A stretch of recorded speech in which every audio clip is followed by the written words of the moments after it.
जसजशी विधानसभेची निवडणूक जवळ येते तसं वारं महायुतीच्या बाजूने फिरू लागलंय। नाशिक मध्य मतदारसंघात प्राध्यापक देवयानी फरांदे यांचा विजय निश्चित मानला जातोय। त्यांनी प्रचार कार्यात जोरदार आघाडी घेतली आहे। शेकडो नागरिक त्यांच्या प्रचार कार्यात उत्स्फूर्तपणे सहभागी होत आहेत। महिला, पुरुष, तरुण, तरुणी, ज्येष्ठ नागरिक सहभागी होत आहेत।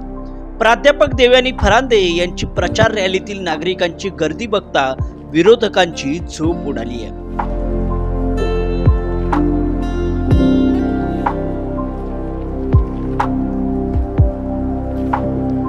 गेल्या 10 वर्षात केलेल्या विकास कामांमुळे नागरिक देवयानी फरांदे यांच्या बाजूने भक्कमपणे उभे राहताना दिसत आहेत। समाजातील सर्वच घटकातील नागरिकांसाठी देवयानी फरांदे यांनी काम केलंय।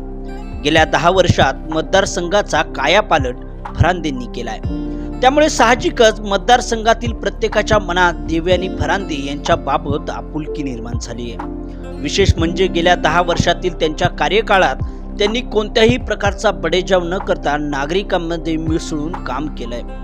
निम्म्या रात्री जरी मतदारसंघातील एखाद्या नागरिकाने मदत मागितली तरी त्या तात्काळ धावून जातात। त्यामुळे यंदा ठरवलंय नागरिकांनी की पुन्हा विधानसभेत देवयानी फरांदे यांनाच पाठवायचं।